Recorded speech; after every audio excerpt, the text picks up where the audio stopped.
श्रीरामचंद्र स भगवान अद्वैत परमानंदात्मा यत्परब्रह्म भूर्भुवः स्वः तस्मै वै नमो नमः। ओम। मेरी प्रियात्माओं,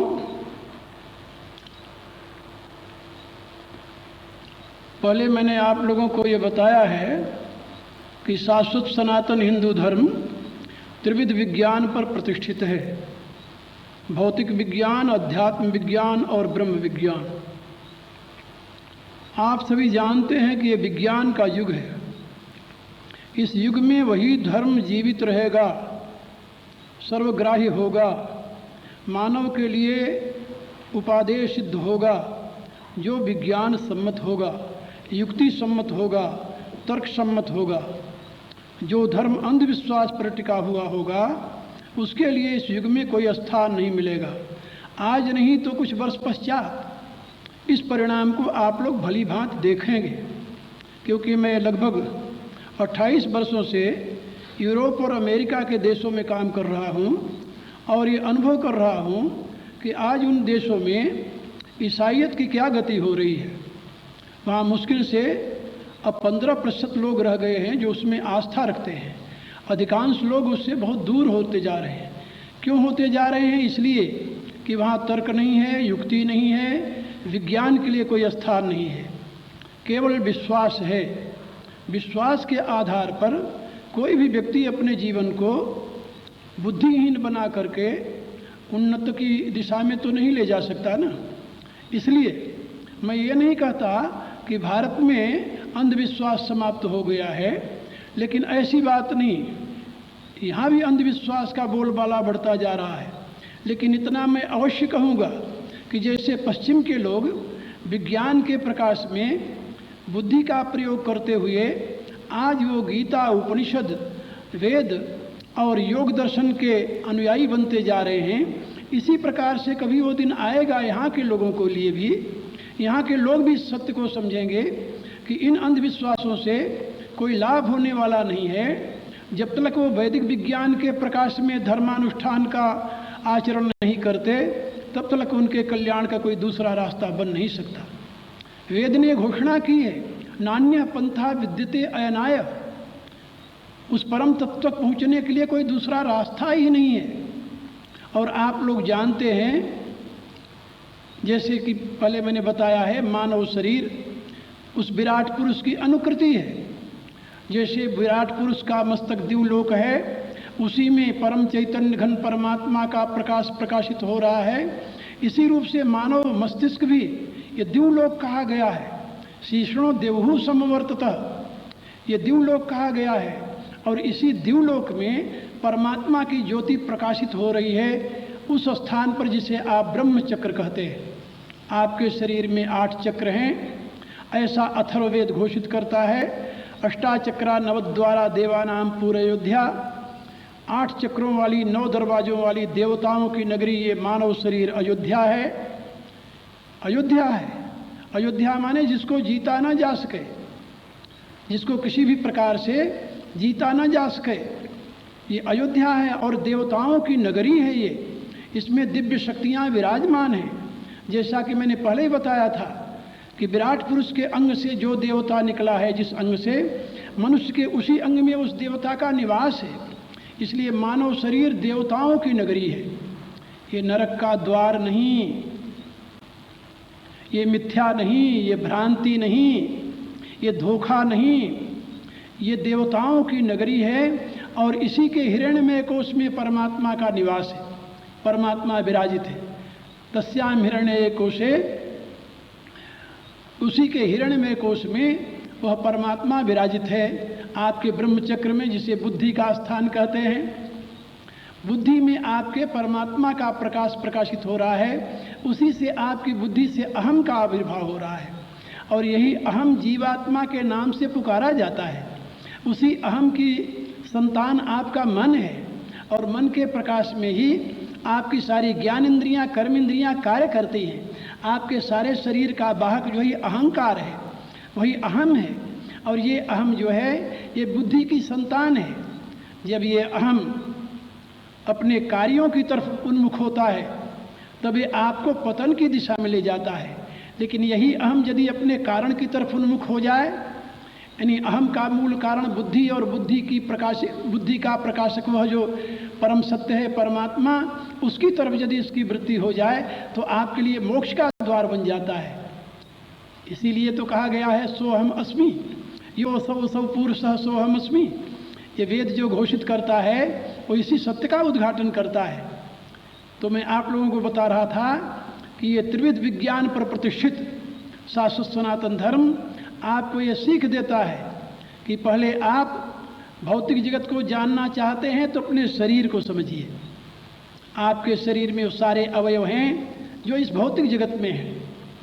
अद्भुत आपका ये शरीर है और शरीर से संबंधित जितना संसार है ये सब अद्भुत है। इसका भी यथार्थ ज्ञान प्राप्त करना आपके लिए आवश्यक है। वर्तमान का विज्ञान अभी अभौतिक जगत की सीमा तक ही पहुंच पाया है, इससे आगे नहीं जा सका। अभी उसने ये निर्णय नहीं किया है कि इस अभौतिक जगत से परे और कोई सत्ता है कि नहीं है, वो अविश्वास भी नहीं करता। एल्बर्ट आइंस्टाइन ऐसे अनेकों वैज्ञानिक हुए हैं जिन्होंने इससे परे परमात्मा की सत्ता स्वीकार की है। लेकिन वर्तमान में अधिकांश और भी ऐसे वैज्ञानिक हैं जो अभी इस भ्रांति में पड़े हुए हैं कि प्राकृतिक पदार्थों के संयोग से ही चेतना का आविर्भाव हुआ है या चेतना इससे परे है। क्या आप ये नहीं जानते कि संसार में जितने पदार्थ हैं सबका अपना कुछ कारण है और कारण वही होता है जो कार्य में परिणत हो जाए। ये विज्ञान का सिद्धांत है जिसको थ्योरी ऑफ कॉजेशन कहते हैं अंग्रेजी में। थ्योरी ऑफ कॉजेशन के सिद्धांतानुसार whatever is in cause that is in to effect too, जो कुछ कारण में है वही कार्य में भी उपलब्ध होता है। क्या प्रकृति के पदार्थों में कहीं आपको चेतना का दर्शन हो रहा है? किसी भी अवस्था में हो रहा है? यदि नहीं हो रहा है तो ये कैसे स्वीकार कर लिया जाए कि प्रकृति ही चेतन का मूल आधार है, प्रकृति से ही चेतना का आविर्भाव होता है? आप क्या जानते नहीं कि शरीर बड़ा स्वस्थ हो, शरीर के सारे अवयव अपने अपने स्थान पर स्वस्थ हो और शुद्ध वायु का आपके लिए अभाव न हो, हर एक प्रकार के वातावरण शुद्ध हों, लेकिन फिर भी इसमें से कौन सी ऐसी वस्तु निकल जाती है जिसके निकल जाने से आप उस व्यक्ति को मृत घोषित कर देते हैं? आखिर वो चेतना कहाँ से आई और कहाँ चली गई? यदि भौतिक पदार्थों के परिणाम में चेतना का आविर्भाव हुआ होता तो शरीर में तो सारे भौतिक पदार्थ उपलब्ध हैं और स्पेस में भी सारे भौतिक पदार्थ उपलब्ध हैं। क्या आप नहीं जानते कि ये जो स्पेस है ये ऊर्जा का समुद्र है? वेद में इसे समुद्र कहा गया है। किसका समुद्र है? ऊर्जा का, एनर्जी का। This ocean of energy.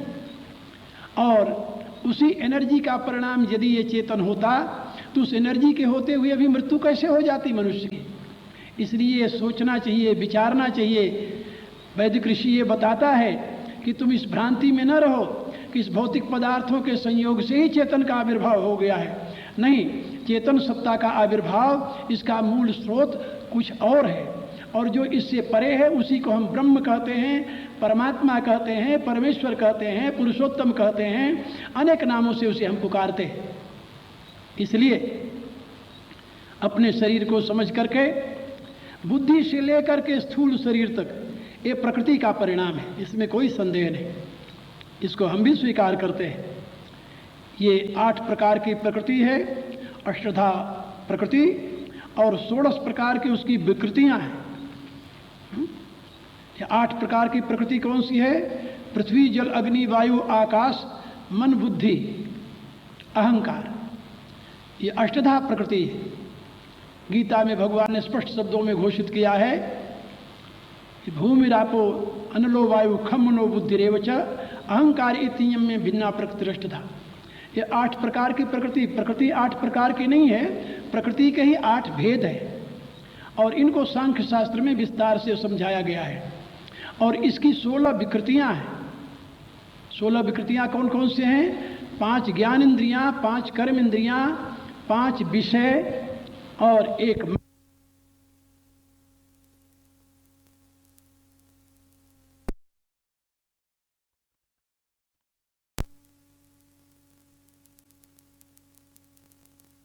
को सांख्य शास्त्र में विस्तार से समझाया गया है। और इसकी 16 विकृतियां हैं। 16 विकृतियां कौन कौन से हैं? 5 ज्ञान इंद्रियां, 5 कर्म इंद्रियां, 5 विषय और 1 मन। ये 16 इसकी विकृतियां हैं। और इसके पश्चात फिर पंच महाभूत जो है वो भी इसकी विकृतियां हो जाती हैं। तो इस प्रकार से ये प्रकृति के 24 तत्व माने जाते हैं और इन्हीं के संघात से आपका यह शरीर बना हुआ है। इसलिए यदि प्रकृति के यथार्थ स्वरूप का अनुसंधान करते हुए आप इस भौतिक विज्ञान को समझने का प्रयत्न करेंगे तो आपको पूर्ण रूपेण इसका बोध हो जाएगा और आप ये समझ पाएंगे कि इस भौतिक विज्ञान से परे एक आत्म सत्ता है जिसको अध्यात्म विज्ञान के नाम से हम पुकारते हैं। लेकिन बिना इसके बोध हुए आप उस अध्यात्म को जान नहीं सकते। याद रखिए, योग शास्त्र में बात समझाई गई है और वेदांत में भी ये बात समझाई गई है कि आपकी चेतना जो है, जो परब्रह्म परमात्मा का प्रकाश है, ऐसे समझ लीजिए, उस चेतना का स्तर धीरे धीरे आपके स्थूल शरीर तक आ गया है। दुनिया में अधिकांश लोग वे हैं जो शारीरिक चेतना में ही जीते हैं। कुछ ऐसे हैं जो ऐन्द्रिक चेतना में जीते हैं, कुछ ऐसे हैं जो मानसिक चेतना में जीते हैं, कुछ ऐसे हैं जो अहम चेतना में जीते हैं, लेकिन कुछ ऐसे हैं जो अपनी चेतना को शरीर से, इंद्रियों से, मन से, अहम से ऊपर उठाकर अपनी बुद्धि में प्रतिष्ठित किए हैं। जो अपनी बुद्धि में चेतना को प्रतिष्ठित किए हैं वो बौद्धिक चेतना में जीते हैं।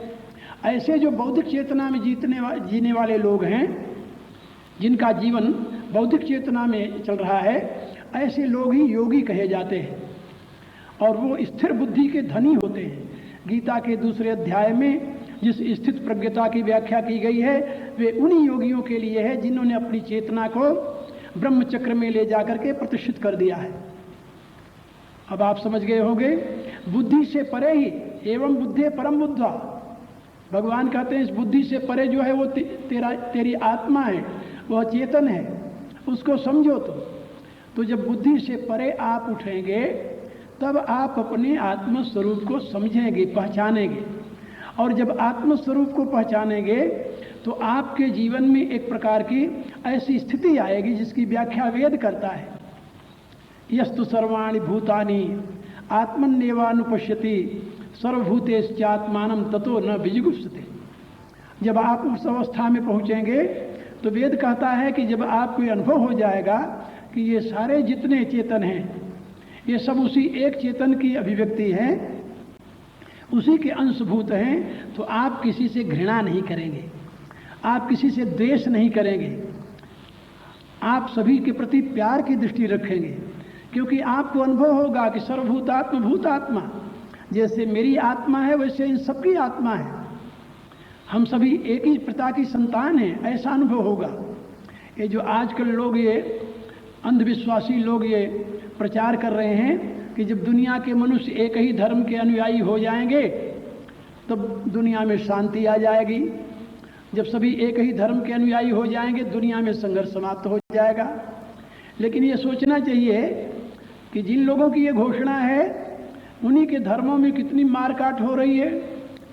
2 बड़े बड़े विश्व युद्ध लड़े गए हैं, शांति कहाँ रही? एक धर्म के अनुयायी होने से शांति नहीं होती। ब्रदरहुड की गीत गाने से कोई ब्रदर भाव नहीं आता, ये याद रखो। ब्रदर भाव प्राप्त करने के लिए उस अवस्था को प्राप्त करना होगा जहां पहुंच करके आपको ये बोध हो जाए कि सब में रहने वाली चेतना एक ही परमात्मा की अभिव्यक्ति है, जिसके लिए वेद ये कह रहा है यस्तु सर्वाणि भूतानि आत्मा एव अभूत विजानत, यस्तु सर्वाणि भूतानि आत्मन्येवानुपश्यति सर्वभूतेश्चात्मानं ततो न विजुगुप्सते। लेकिन ये अंतिम लक्ष्य नहीं है, अंतिम पड़ाव इससे आगे है। उसके विषय में वेद की घोषणा है यस्मिन् सर्वाणि भूतानि आत्मा एव अभूत विजानत तत्र को मोह कह शोक एकत्वम अनुपश्यतः। जिस अवस्था में योगी उस निर्वीण समाधि को प्राप्त कर लेता है और वहां पहुंच करके ऐसा अनुभव करता है कि ये जितनी आत्माएं, जितने जीव दिखाई दे रहे हैं, ये परमात्मा के अंश नहीं बल्कि परमात्मा स्वयं इन संपूर्ण जीवों के रूप में प्रकट हुआ है। यस्मिन् सर्वाणि भूतानि आत्मा एव अभूत विजानत।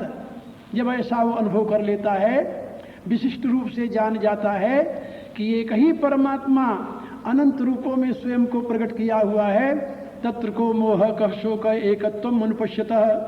फिर उसे मोह नहीं होता, फिर उसे शोक नहीं रहता, क्योंकि वह सर्वत्र एकत्व का दर्शन करता है।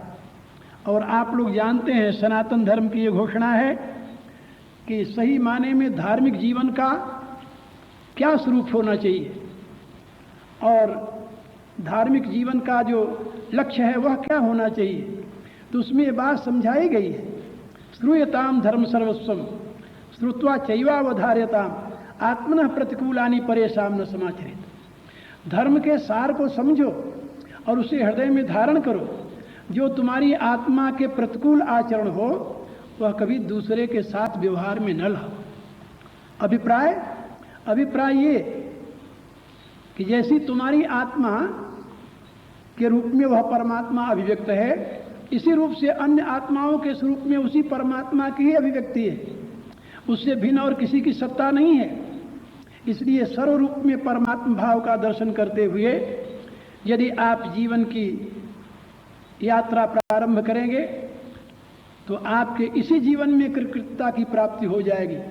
आप जन्म मरण के प्रवाह से सदा के लिए मुक्त हो जाएंगे।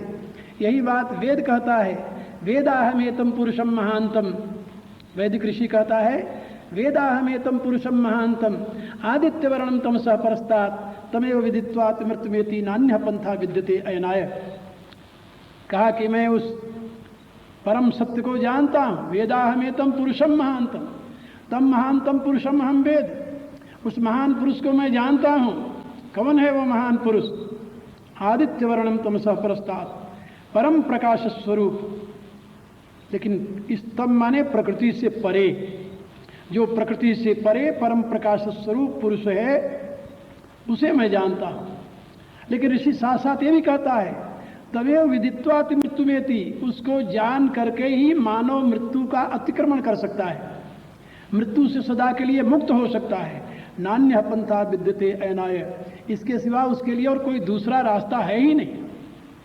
इसलिए दुनिया में ब्रदरहुड, दुनिया में आत्मभाव, सर्वभूतात्म भूतात्मा की भावना तभी आएगी जब आप धर्मानुष्ठान के द्वारा अपनी चेतना को ऊर्ध्व दिशा में ले जाएंगे, जब अपनी चेतना को आप ब्रह्मचक्र में प्रतिष्ठित करेंगे, जब अपनी चेतना को शरीर से ऊपर उठाकर, इंद्रियों से ऊपर उठाकर, मन और अहम से ऊपर उठाकर ले जाकर अपनी बुद्धि में प्रतिष्ठित करेंगे, तब आप में भावना आएगी।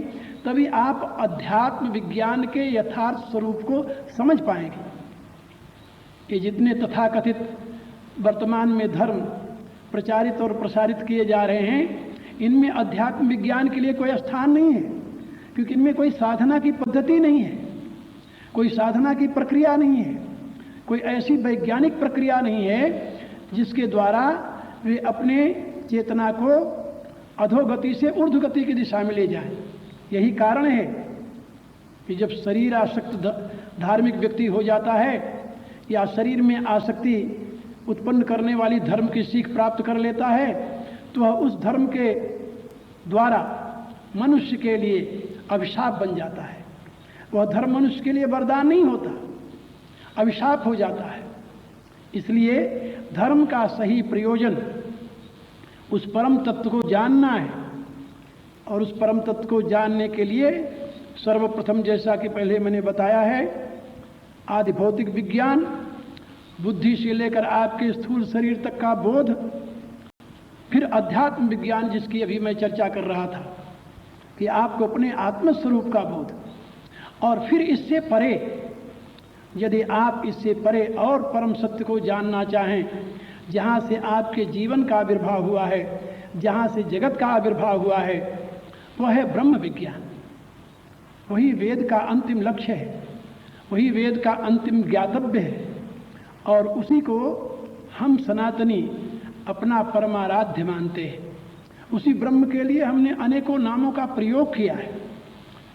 रामचरितमानस पढ़िए, उसमें उस ब्रह्म को तुलसीदास राम कहते हैं। श्रीमद् भागवत पढ़िए तो उसमें उसी ब्रह्म को महर्षि व्यासदेव कृष्ण कहते हैं, वासुदेव कहते हैं। आप शिव पुराण पढ़िए तो उसी ब्रह्म को वहाँ पर सदाशिव व परम शिव कहा गया है। उसी ब्रह्म के लिए अनेकों नाम हैं, अनेकों रूप हैं। दुर्गा सप्तशती आप पढ़ते होंगे, उसमें भी देवी अथर्वशीर्षो उपनिषद में देवता लोग उस भगवती से पूछते हैं, कास्तम महादेवी। वो कहती अहम ब्रह्मस्वरूपिणी मत्तः प्रकृति पुरुषात्मकम जगत। मैं ब्रह्मस्वरूपा हूँ, मेरे से ही प्रकृति और पुरुषात्मक जगत उत्पन्न होता है। यानी जगत और जीव मेरे से ही आविर्भूत होते हैं। तो हम अनेकों नामों से उस ब्रह्म की आराधना करते हैं, क्योंकि ब्रह्म शब्द नपुंसक लिंग है, ये बात याद रखिए। इसलिए हम उसको दोनों रूपों में स्वीकार करते हैं। कारण रूप तो है ही। कारण रूप कैसे है? ब्रह्म की व्याख्या करते हुए श्रुति कहती है सत्यम ज्ञानम अनंतम ब्रह्म। क्या आप अनंत ज्ञान को पुरुष व स्त्री कह सकते हैं? नहीं कह सकते। तो अनंत सत्य को पुरुष व स्त्री कह सकते हैं? नहीं कह सकते। फिर अनंत को पुरुष व स्त्री कह सकते हैं? वो भी नहीं कह सकते। इनमें लिंग भेद नहीं है। लिंग भेद न होने के नाते ही हम ब्रह्म को अनेक रूपों में स्वीकार करते हैं। ये हमारी साधना की पद्धति है। और आपको एक और विशिष्ट बात मैं बताऊं कि सनातन धर्म में साधना के लिए प्रत्येक व्यक्ति के चित्त की अवस्था को देख करके ही उसे उस दिशा में प्रवृत्त किया जाता है।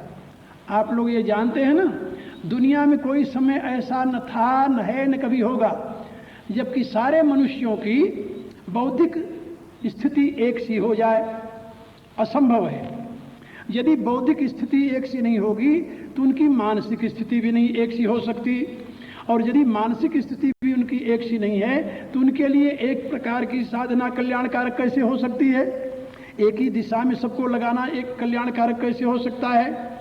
क्योंकि everybody can think, can believe, can accept according to his own state of mind.